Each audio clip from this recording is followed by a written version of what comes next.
याज्ञवल्क्य जी ने भरद्वाज जी से कही।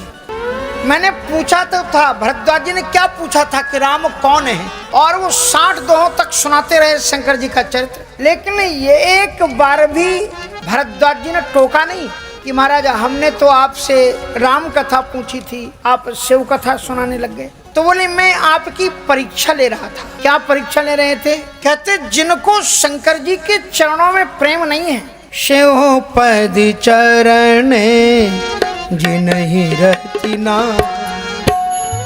शिव पद चरण जिन्हीं रति नाही, राम ही ते सपे न सुहान, राम ही ते सपने न सुहाई, बिनु छल विश्व नाति पदिने,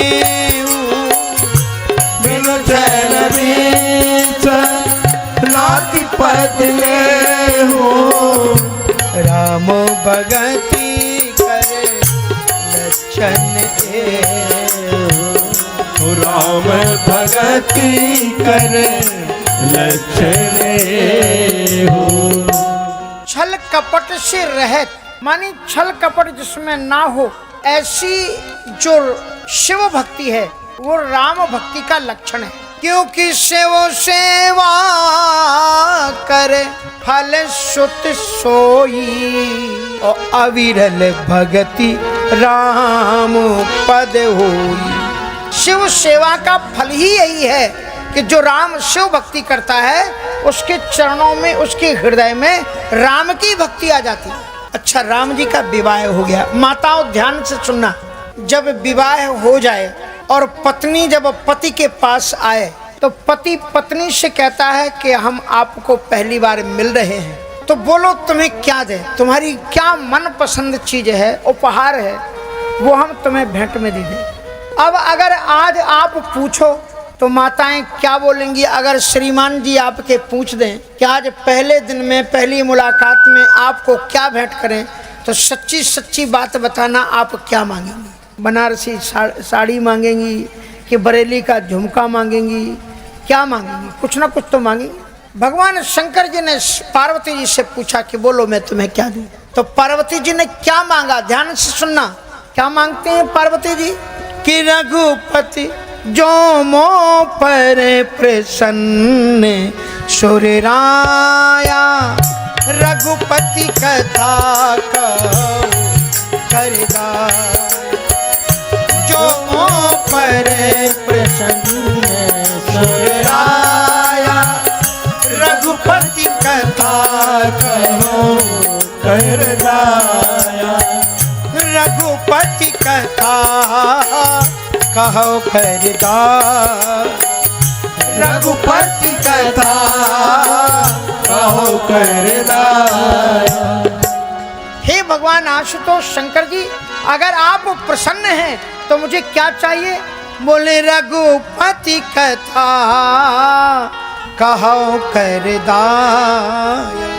एक जीवन में सुधार आना चाहिए, और जो गलती हम इस जन्म में करते हैं उसको अगले जन्म में सुधारते हैं। सती जी पिछले जन्म की गलती को पार्वती जी के रूप में संभाल रही। क्या गलती की थी? शंकर जी के साथ में एक महात्मा के आश्रम में कथा सुनने के लिए गई थी, लेकिन कथा उन्होंने नहीं सुनी। परिणाम ये हुआ, राम पर संदेह हुआ, शरीर का त्याग हुआ, और फिर उन्होंने जन्म लिया। इसलिए अब जन्म लेते से ही सबसे पहले उन्होंने क्या गलती की सुधार किया कि अब मैं कथा सुनना चाहती हूँ, रघुपति कथा कहो कर दाया। और तब कर अस विमोह अब नहीं, पहले जो विमोह था, जो अज्ञान था, जो संदेह था, अब मेरे मन में कुछ नहीं है, क्योंकि राम कथा पर रुचि मन माही, राम कथा के प्रति अब हमारी रुचि है। एक जगह कथा होती थी तो एक श्रीमान जी आते थे, अपने साथ में 14-15 वर्ष के एक लड़के को भी लाते थे, और कुछ दिन बाद वो तो आना शुरू हुए और बच्चे को लाना बंद कर दिया। स्वामी जी को सुबह सुबह रास्ते में मिल गए तो स्वामी जी ने पूछा कि भैया तुम्हारे साथ में लड़का भी एक आता था, बड़े ध्यान से कथा सुनता था, वो क्यों नहीं आ रहा है आजकल? बोले महाराज वो तो आना चाहता था, हम ही ने बंद कर दिया। बोले आपने लड़के को लाना बंद कर दिया? बोले हाँ। क्यों कर दिया? कहा महाराज उस पर आपका रंग चढ़ने लगा। बोले हमारा रंग का मतलब? बोले हाँ, वो जो आप कहते थे ना सुबह जल्दी उठ जाया करो, लंगोटी लगाया करो, हनुमान चालीसा का पाठ किया करो, माता पिता को प्रणाम किया करो। महाराज हम तो 8 बजे तक सोए, उसने 5 ही बजे उठ करके स्नान कर लिया, और हम तो सो रहे हैं, हमारे पाँव घर के माता जी प्रणाम, पिताजी प्रणाम, हमें शर्म आए कि हम तो सो रहे हैं, जो मोड़ा जग गया। हमने कहा जाओ बेटा रात अभी सो जाओ। बोले नहीं महाराज जी कहते थे कथा में कि जल्दी उठ जाना चाहिए ब्रह्म मुहूर्त में, बुद्धि अच्छी रहती है सुबह उठने वालों की, क्योंकि देवताओं का समय होता है सुबह का टाइम। तो बोले महाराज वो जो था वो तो ठीक था, लेकिन एक दिन तो गजब हो गया। बोले क्या हो गया गजब? कहा मैंने लड़के से कहा कि बेटा दुकान पर चले जाओ। लड़के ने कहा कि बाबूजी दुकान पर तो जाएंगे लेकिन हम झूठ नहीं बोलेंगे। अब आप बताइए स्वामी जी, आज के जमाने में जो झूठ ना बोली ओकरा पेट भराई? ये बनारसी भाषा, झूठ नहीं बोलेंगे तो उसका पेट भराएगा? कहा हाँ भैया बात तो तुम्हारी सही है। फिर तुम क्यों आते हो कथा में? बोले हम। बोले हाँ तुम्हीं से पूछ रहे हैं। बोले बता दें? बोले भैया पूछ ही रहे जाके लाने के बता दो। बोले हम इसलिए आते हैं, ध्यान से सुनना, हम इसलिए आते हैं कि हमार उम्र 60 वर्ष की हो गई, अब हम पर तुहार रंग चढ़ी, तुम कहल करा हम सुनल करी। हमारी उम्र 60 वर्ष की हो गई, अब हम पर तुम्हारा सूर श्याम कारी कांवर पर चढ़े न दूजो रंग। आपकी बात नहीं कर रहे हैं, आप पर तो रंग चढ़ता है, वो बाहर के लोगों की बात कर रहे हैं।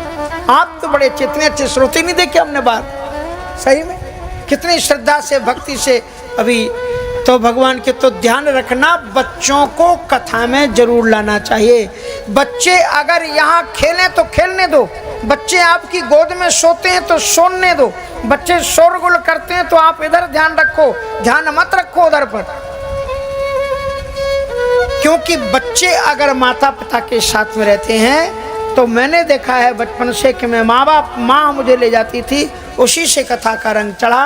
और आप अपने बच्चों को रामायण गीता का ज्ञान कराना चाहती हो तो मैं अपनी माँ की बात बता देता हूँ। वो क्या करती थी कि मैं जब ही स्कूल से आऊँ तो मेरे लिए एक पीढ़ा बिछा देती थी, बोरा डाल के बैठ जाती थी और एक पुस्तक पकड़ा देती थी, प्रेम सागर रामायण की कुछ भी, कि बेटा 4 पन्ने पढ़ दो मेरे लिए। तो हम मम्मी को मम्मी अम्मी हम नहीं कहते थे, अच्छा मम्मी मत कहलवाया करो, अच्छा माताएं ही कहलवाती हैं बच्चों से, मम्मी कहा करो, थोड़े अंग्रेज बन जाए। बिना पढ़े लिखे पिताजी कहते डैडी कहा करो बेटा, बाबूजी अच्छा नहीं लगता। और अर्थ जानते हो आप मम्मी का? क्या है अर्थ मम्मी का? मम्मी मानी कुछ पढ़ी लिखी लड़कियां होंगी बेटियां, क्या है मम्मी का अर्थ? मम्मी मानी डेथ बॉडी, मानी मरी हुई लाश मम्मी, और डैडी मानी डैड। अब तो सीधे डैडी कहते हैं ना, डैड मानी वो भी गए। मम्मी और डैडी कहना माता पिता को गाली देना है। अगर आपको अच्छी लगती तो कह लो, हमें कोई दिक्कत नहीं, अपने क्या करना। बात मानो न मानो खुशी आपकी, हम तो परदेसी कल अपने घर जाएंगे। लेकिन रामायण की कथा में बच्चों को लाना जरूरी है। आपके पास में भी बच्चे दिखने चाहिए, केवल इन्हीं की जिम्मेवारी नहीं है। आप हौसले के साथ में बच्चे से कहते बेटा चल कल हमको मेरे साथ में कथा में चलना है। महाराज जी को हम क्या मुँह दिखाएंगे बताओ, बच्चे नहीं आ रहे। क्योंकि बच्चे जब राम और कृष्ण का चरित्र सुनेंगे तो उनके दिव्य जीवन में एक अच्छे संस्कार बनेंगे। और इसलिए रामायण है, इसलिए गीता है, ताकि उन बच्चों के अंदर में अच्छे संस्कार संपन्न हमारे भारत देश के बच्चे बने। स्वामी विवेकानंद जी जब विदेश गए, उन्होंने पूरी दुनिया में हिंदू धर्म का झंडा लहराया। तो क्या उन्होंने भगवत गीता के श्लोक बोले थे? नहीं। क्या रामायण की चौपाई गाई थी, उस पर ताली बजी थी? नहीं। स्वामी विवेकानंद जी स्टेज पर खड़े हुए, सबसे पहले उन्होंने कहा माताओं एवं बहनों, भाइयों। अच्छा, विदेश में परंपरा है लेडीज एंड जेंटलमैन, तो लोगों ने एक पहली बार जो ही सुना माताओं बहनों, मदर्स एंड सिस्टर्स, तो लोगों की ताली बजी। कहा ये दुनिया का कौन सा महापुरुष है जो सारी स्त्रियों को अपनी माँ कह रहा है, सारी बहनों को अपनी बहन बता रहा है। ये हमारी सभ्यता और संस्कृति है जो हमें अपने बच्चों को सिखानी है। तो पार्वती जी ने शंकर जी से कहा कि रघुपति कथा कहौ कर दाया, और हे विश्वनाथ जी तब कर अस विमोह अब नहीं। पहले मेरी राम कथा में श्रद्धा नहीं थी, लेकिन अब राम कथा पर रुचि मैंने मान। राम कथा पर रुचि मन माही, राम कथा पर रुचि मैंने माही। राम कथा पर रुचि मन माही। अब मेरी राम कथा के प्रति श्रद्धा है और वो इस कथा को सुनते हैं। तो सती जी ने ध्यान से सुनना, पूरी गहराई से पूरी बातें नहीं कह सकते, समय उतना नहीं है। पार्वती जी के रूप में माता अंबा ने उनसे 9 प्रश्न पूछे हैं शंकर जी से, लेकिन उन्होंने 8 का उत्तर दिया है और 1 का उत्तर गौड़ रूप से है। स्पष्ट यहाँ के क्षेत्र के लोग रामायण का पाठ करते हैं, आपको सब मालूम है। कौन कौन से प्रश्न पूछे?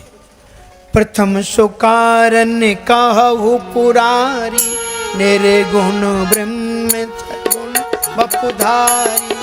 पुनि प्रभु कहु राम अवतारा, बाल चरित पुनि कहु उदारा।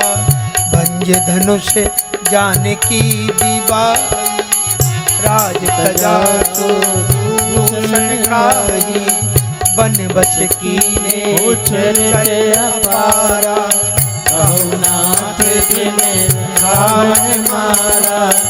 राज बैठ कीनी बहुली, सकल कहो शंकर सुख सीला। 8 प्रथम सुकारन कहा घो पुरारी, निर्गुण ब्रह्म सगुण बपुधारी। जो परमात्मा निर्गुण है, निराकार है, अव्यक्त है, अगोचर है, वो सगुण क्यों होता है? प्रथम सुकारण कहु पुरारी और निर्गुण ब्रह्म सगुण बपुधारी। और पुनि प्रभु कहु राम अवतारा। फिर आप बताइए कि श्री राम जी का अवतार हुआ कैसे? और बाल चरित पुनि कहु उदारा। श्री राम जी ने जो बाल लीलाएं की हैं उन्हें भी बड़ी उदारता पूर्वक वर्णन करें। कहु जथा जानकी विवाही। जिस प्रकार प्रभु श्री राम जी ने धनुष को भंग करके मिथिलेश नंदिनी सीता जी का परिणय किया, विवाह किया, उस कथा को भी सुना। और आज तजा सो दोष निकाल। श्री राम जी ने किस कारण से राज का परित्याग कर दिया? उसमें क्या दोष था राज को त्याग करना? और बने बस कीने चरित उदारा। बनवस कीने चरित अपार। जो वन में रहते हुए भगवान श्री राम जी ने दिव्यतम लीलाएं की, उनका भी वर्णन किया। और कहु नाथ जी में रावण मारा। और आज बैठ कीनी बहुलीला। और सकल कहो शंकर सुख सी। ये 8 प्रश्न कहे। और 9वां प्रश्न कौन सा है जिसका उत्तर नहीं दिया? बोले बहुरी कहो करुणा यतन, कीन जो अचरज राम। प्रजा सहित रघुवंश मणि, किमि गविने निज धाम। श्री राम जी ने एक ऐसी लीला की जो आज तक के इतिहास में कोई राजा कर नहीं सका। वे जब इस धरती से अपने स्वधाम के लिए गए तो न केवल अपने स्वजनों को, परिवार को, प्रजा को, कीट और पतंगों तक को मुक्ति करके अपने धाम में लेकर के गए, आज तक ऐसा किसी ने काम किया नहीं। इसका उत्तर गोस्वामी तुलसीदास जी ने गोलमोल दिया है उत्तरखंड में। क्षीर सिंधु गवने, भगवान वाटिका में जाते हैं। भरत दीन निज बसन रसाई, बैठे प्रभु सेवैं सब भाई। मारुत सुत्तम मारुत करई, पुलक बपुस लोचन जल भरई। और नारद जी आते हैं, लगे राम गुणगान।